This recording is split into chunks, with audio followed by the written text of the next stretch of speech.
देखिए अच्छा कौन करेगा? अगर किसी की हैसियत हो कानूनी कार्रवाई करवाने की लौटर राम पर तो करवा ले। उनके बाप को मैं चैलेंज कर रहा हूं जो इस तरह का आरोप लगा रहे हैं कि कांग्रेस ने हमको गाड़ी दिया है। आप लगाओ, सिद्ध करो कि कांग्रेस ने हमको गाड़ी दिया है। वहां कुछ पत्रकार हैं, एक दो पत्रकार हैं, लिफाफे पर चलते हैं और जो कि एक प्रायोजित तरीके से 10 लोगों को बैठा लिया कहीं और लौटर राम के खिलाफ बुलवाना। और मैं बता दूं जिनको पैसा वहां बांटा गया हमें दहेज में दिए होंगे, यही मेरा जवाब है। इसके आगे कोई जवाब नहीं। जो इस तरह कर रहे हैं ना कि कांग्रेस की गाड़ी से चल रहे हैं और सपा के नेता हैं, तो जो कहने वाला व्यक्ति है हमें दहेज में उसके नाना और मामा ने दिया, तो पार्टी के साथ गद्दारी की है, मेरे टारगेट पे है। पहली तो एक बात बता दूं कि लौटर राम वहाँ चुनाव लड़ रहा है। माननीय जी ने कहा 1.5 लाख से लौटर मेरा शुरुआत करेगा। वह बात एकदम फलीभूत होती हुई दिखाई दे रही है। जिस तरह से लौटर राम निषाद सबसे बड़ी जीत अगर उत्तर प्रदेश में कोई है, माननीय अखिलेश यादव जी चुनाव लड़ जाएंगे तो हम दूसरे नंबर पर रहेंगे। अगर वो नहीं लड़ेंगे तो उत्तर प्रदेश में सबसे बड़ी जीत अगर किसी को हमारे साथ गोसाईगंज के समाजवादी पार्टी की तरफ से प्रभारी लौटन राम निषाद जी हैं। आए दिन अक्सर हमारे साथ वीडियो में देखते होंगे, काफ़ी संघर्षशील, काफ़ी मेहनती हैं और इनके मेहनत को देखते हुए ही समाजवादी पार्टी के मुखिया श्रीमान अखिलेश यादव जी ने इनको गोसाईगंज का प्रभारी बनाया है और संभवतः इनको वहां से विधानसभा का टिकट भी मिले और अगर जनता चाहेगी तो वहाँ के विधायक भी बन जाएंगे। वे बाकी के लिए अपने जाने जाते हैं। हम इनसे बात करेंगे क्योंकि बात करेंगे लौटन राम निषाद जी से कि गोसाईगंज की विधानसभा के बारे में बात करेंगे क्योंकि भावी विधायक हैं वहाँ से, और पीडीए के बारे में भी रहेंगे। लौटन राम जी स्वागत है आपका। धन्यवाद आपके चैनल के जो भी व्यूअर हैं, मैं आग्रह करूंगा लाइक करके, सब्सक्राइब करके, शेयर करके जनता तक बात पहुंचाने में मदद करें। वो गोसाईगंज से प्रभारी हैं, संभवतः भावी विधायक भी हो सकते हैं वहाँ से, लेकिन आजकल आपके ऊपर भी वहाँ के जो लोकल लोग हैं बड़ा टारगेट कर रहे हैं कि कैसे भी लौटन राम को जो है यहाँ से हटाओ और यहाँ से जाए। मेहनत हम कर रहे हैं, ऊपर से आयातित ला के इनको अध्यक्ष जी यहाँ पे कर दिए हैं। उनका ना यहाँ जनाधार है ना यहाँ कुछ है। आपको मतलब आपके जो विरोधी लोग हैं कहीं ना कहीं चाह रहे हैं कि लौटन राम जी गोसाईगंज से जाए यहाँ से और कुछ लोगों को मौका मिले। कैसे देख रहे हैं कि आपको भी लगा कि वहाँ पे आपके खिलाफ साजिश हो रही है? देखिए वहाँ कुछ पत्रकार हैं, एक दो पत्रकार हैं, लिफाफे पर चलते हैं। अच्छा। और जो कि एक प्रायोजित तरीके से 10 लोगों को बैठा लिया कहीं और लौटर राम के खिलाफ बुलवाना। और मैं बता दूं जिनको पैसा वहां बांटा गया उसमें एक व्यक्ति जमीन उसका जिंदा था, वह मेरा शुभचिंतक है। कहा 1 लाख रुपया मुझको भी मिला है। 6 लाख रुपया दिया गया है कि लौटर राम के खिलाफ जो है कि दिखाया जाए कि माहौल तो लौटर राम के विरोध में है।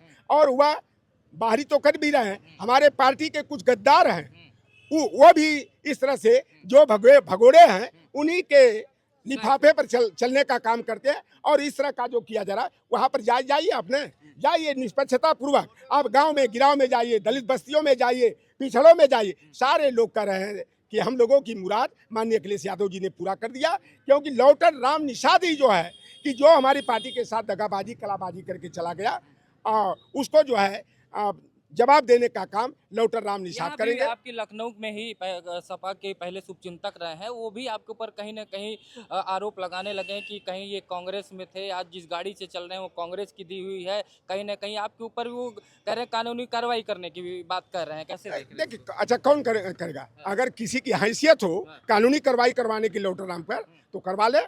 उनके बाप को मैं चैलेंज कर रहा हूँ जो इस तरह का आरोप लगा रहे हैं कि कांग्रेस ने हमको गाड़ी दिया है।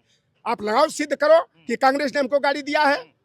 ये इस तरह से ना खिसियानी बिल्ली खम्मा नोचे। लौटर राम के प्रत्याशी मैं हो चुका हूँ, अब प्रभारी नहीं हूँ।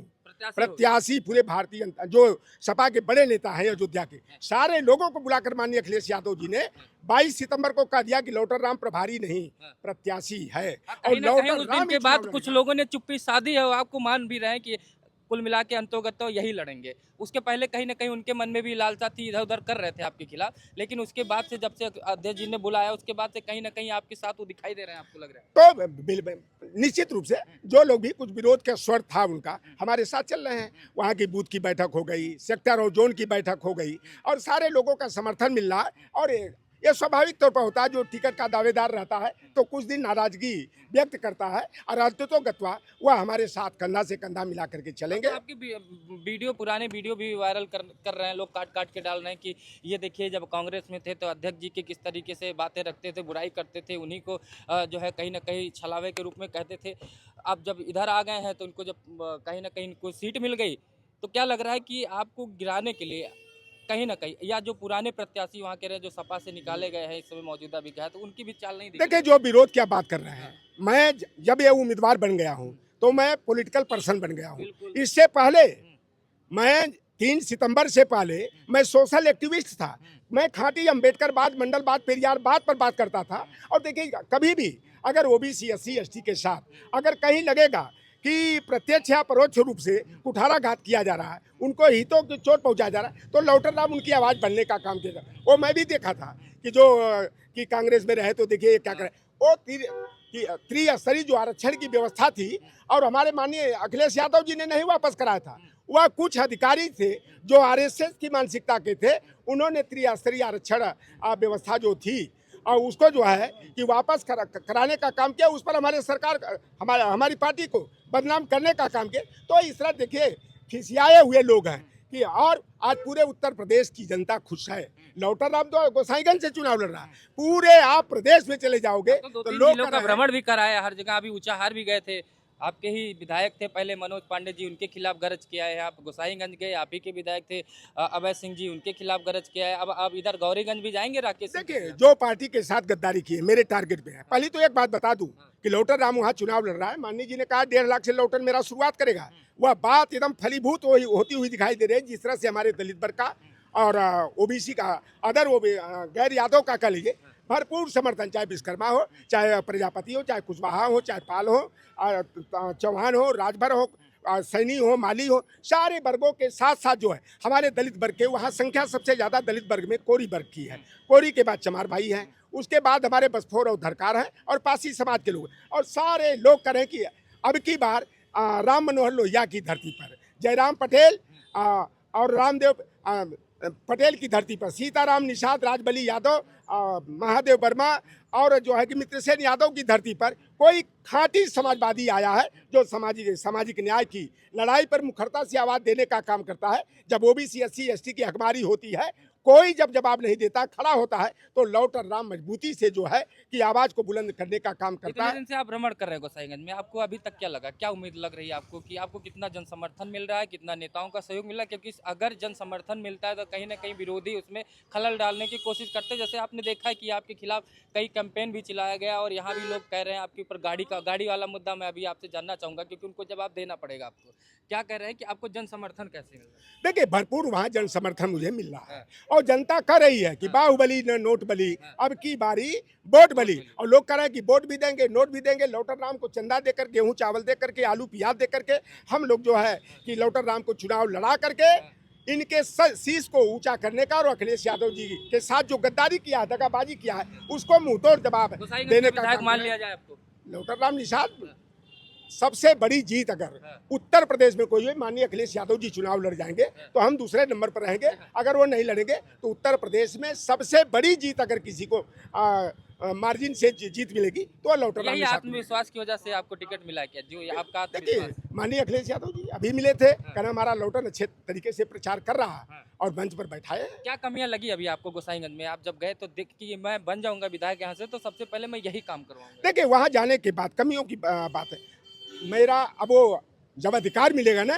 तो मैं वो कर दिखाऊंगा। मेरा देखिए हर व्यक्ति की जीवन को सफल करना चाहता है। मेरी जीवन की सफलता मेरा मकसद नहीं है, जीवन को सार्थक बनाना मेरा लक्ष्य है। जैसे गुदड़ी के लाल जननायक कर्पूरी ठाकुर का नाम इतिहास के पन्नों में दर्ज है। मैं उन्हीं के पद चिन्हों पर चलते हुए, मुझे बहुत लोभ लालच नहीं है कि हमारे साथ गाड़ियों का बहुत काफिला खड़ा हो जाए, मैं बहुत बड़ी बिल्डिंग बना लूँ, मैं बहुत बड़ा लान में खड़ा कर लूँ, मुझे एक पैसे का ऐसा लालच नहीं। लेकिन मैं गोसाईगंज में एक ऐसी नजीर पेश करूंगा कि मेरे मरने के बाद लौटन राम निषाद का नाम एक अच्छे विधायक के रूप में, जनप्रतिनिधि के रूप में वहाँ की जनता याद करेगी। जब तक जीवित रहेंगे आप गोसाईगंज से विधायक चुने जाएंगे? बिल्कुल, जनता एक बार जिता देगी तो जनता बुला बुला के उठा ले जाएगी मुझे।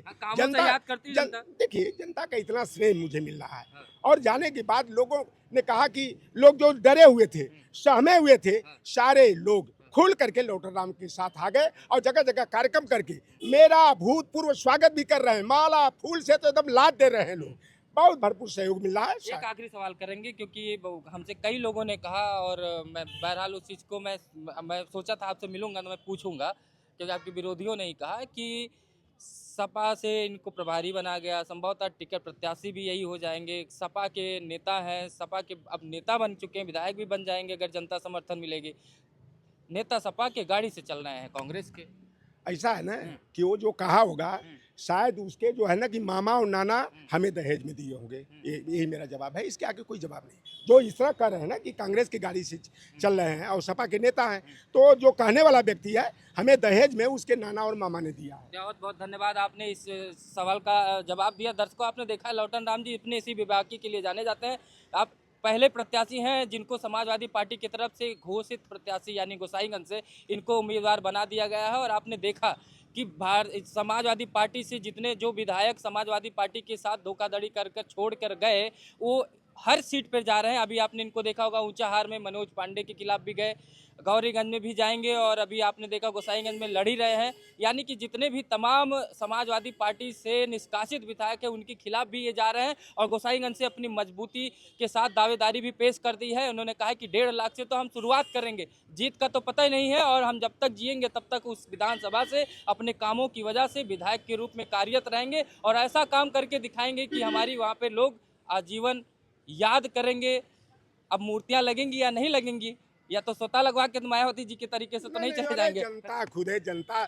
अब देखिए हमारा लक्ष्य है, जैसे मैं अगर विधायक बनूंगा तो पहला मेरा काम रहेगा सीताराम निषाद की प्रतिमा लगाऊंगा, राजबली यादव की लगवाऊंगा, मित्रसेन यादव की लगाऊंगा, रामदेव पटेल की लगाऊंगा, जयराम वर्मा की लगाऊंगा, महादेव वर्मा की लगाऊंगा। और अपने जो हमारे आइकान हैं, बीपी मंडल हो, कर्पूरी ठाकुर हो, छत्रपति साहू जी महाराज हो, सयाजी गायकवाड़ हो, नेताजी हो, चौधरी महाराज सिंह भारती हो, वीरांगना फूलन देवी हो, रामस्वरूप वर्मा हो, पेरियार ललई सिंह यादव हो, पेरियार ईबी रामास्वामी नायकर हो, ज्योतिबा फुले हो, छत्रपति साहू जी महाराज हो, डॉक्टर फातिमा से सारे जो भी महापुरुष हैं और मान्यवर कांसीराम हो, संत गाडगे महाराज हो, तो इन महापुरुषों की मैं प्रतिमा, मेरा तो लक्ष्य है कि जीतने के बाद सबसे बड़ा काम करना है कि अपने महापुरुषों को पूरे अयोध्या गोसाईगंज के साथ साथ पूरे अयोध्या के जो भी, चाहे वो मिल्कीपुर हो, चाहे रुदौली हो, चाहे बीकापुर हो और चाहे गोसाईगंज हो,